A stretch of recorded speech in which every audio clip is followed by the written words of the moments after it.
आप जानते हैं कि नवादी यहाँ पे 10% का दिया गया है। साथियों, सामने चुनाव है, 27 का चुनाव है। सरकार कोई भी चुनिए, लेकिन आपको इतना जानकारी रखनी चाहिए कि कौन सी सरकार हमारे लिए लाभदायक है और किसकी सरकार आएगी तो हमारा नुकसान होगा। जब भी कोई भी बंधन करते हैं, बातें बहुत कम, आप वोट देने जाएं, इस चीज का ध्यान कि कौन सी पार्टी हमारे समाज की बात करती है, कौन सी पार्टी आपके हित की बात करती है। उसके लिए आप कम से कम बाबा साहब भीमराव अम्बेडकर ने हमें आपको वोट का अधिकार दिया है। जो आपके समाज की बात करे, जो आपके हक की बात करे, जो आपके नौकरियों की बात करे, आप उसको वोट करिए। आप सब पढ़े लिखे हैं, आप सब निर्माता समाज से आते हैं। जब लोगों के अंदर शिक्षा नहीं थी, तब आप लोगों ने उनको बर्तन दिया।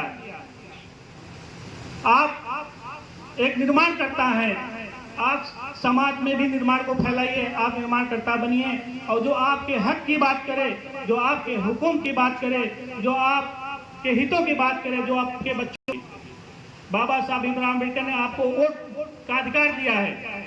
इससे बड़ा कोई अधिकार नहीं हो सकता। आप सरकार बनाते हैं, आप सरकार बनाने वाले लोग हैं, लेकिन आप तुलना करिएगा, जो आपके हित की बात करे, जो आपके अधिकार की बात करे, जो नौकरियों की बात करे, जो आपके समाज में नौकरी को देने की बात करे, आपको उसको वोट देना। साथियों, हम लोग इलाहाबाद विश्वविद्यालय में छात्र राजनीति किए हैं। गांव से आप लोग देखे होंगे, सब यहाँ पे इंटर हाई स्कूल पास होंगे, BA सब किए होंगे। प्रैक्टिकल के नंबर पे कुछ समाज के लोगों के प्रोफेसर द्वारा ये कहा जाता है कि आरक्षण हम लोग प्रैक्टिकल में ही खत्म कर देते हैं। अगर जनरल समाज के बच्चे हैं तो उनको 90 से ऊपर का नंबर दिया जाता है प्रैक्टिकल में। अगर OBC समाज के बच्चे हैं तो उनको 80 से और 85 के बीच में नंबर दिया जाता है। वो कहते हैं कि हम आरक्षण यही खत्म कर देते हैं, क्योंकि हमारे आपके नंबर को कम करके जब भी कभी मेरिट की बात आएगी तो आप उनसे पीछे हमेशा रहेंगे। तो ऐसे समाज के लोगों को हमें आपको राजनीति में आगे नहीं आने देना है। बहुत कुछ बातें कहनी है साथियों, सब आप लोग पढ़े लिखे हैं। ये प्रजापति समाज के लोग बहुत ही आज से नहीं, जब हमारे दादा परदादा पढ़े लिखे नहीं होते थे, तब आपसे लोगों को आप बनाने इंजीनियर काम आप लोगों ने किया है। साथियों, आप लोगों से बुद्धिमान कौम और कोई हो ही नहीं सकती, आप लोगों से बुद्धिमान जाति कोई और हो ही नहीं सकती। आपको अपना हित पता है। लोहिया जी कहा करते थे, जिस पंडाल में आपकी समाज की बात ना हो, उस पंडाल को आग लगा देना चाहिए। साथियों, अब हम आप लोगों से निवेदन करते हैं, जिस समाज में आपके हित की बात ना हो, जिस पार्टी में आपके हित की बात ना हो, उस पार्टी को आप कभी साथ मत देना, उस पार्टी को आप कभी मत तोड़ देना। तो आप लोग खुद पढ़े लिखे हैं, आप अपनी तुलना करना कि हमारे समाज की बात कौन कर रहा है, पिछड़ों की बात कौन कर रहा है। पिछड़े समाज की बात, संविधान की बात, संविधान बदलने की बात, इन सब बातों को ध्यान में रखते हुए आप लोग राजनीति में आगे आइए। आप सभी का स्वागत है। राजनीति में आप लोग जितना बढ़ चढ़ के हिस्सा लेंगे, समाज उतना परिवर्तन लाएगा। और सामाजिक परिवर्तन आप ही लोग ला सकते हैं।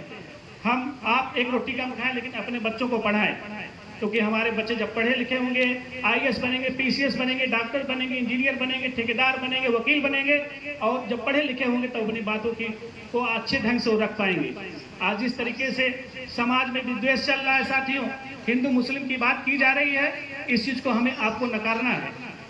अगर इस चीज को, आज तो बहुत से माध्यम हो गए, पहले टीवी माध्यम था, आज हर हाथ में मोबाइल है। आप YouTube सर्च करिए, गूगल सर्च करिए, आप देखिए वैकेंसी में जो वैकेंसियां हो रही है, कौन सा कितना नंबर लाके अभी सारी वैकेंसी आप देखें कि मुश्किल से 1-2 नंबर बैकवर्ड क्लास के बच्चे कम नंबर पा करके नौकरियों में, ज्यादा नंबर पा करके नौकरियों से छट रहे हैं। और जनरल कास्ट के लोग EWS के नाम पे कम नंबर पा करके हमारे आपके हक को खा रहे हैं। अगर इस चीज को हम आप नहीं समझेंगे तो कौन समझेगा।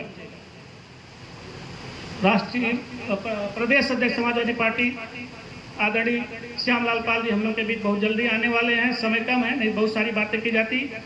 बस फिर इस निवेदन के साथ अपने समाज को आगे बढ़ाइए, पिछड़े वर्ग को आगे बढ़ाइए, जो आपके हित की बात करे उसको आगे बढ़ाइए। बहुत बहुत धन्यवाद। जय हिंद, जय भारत, जय संविधान।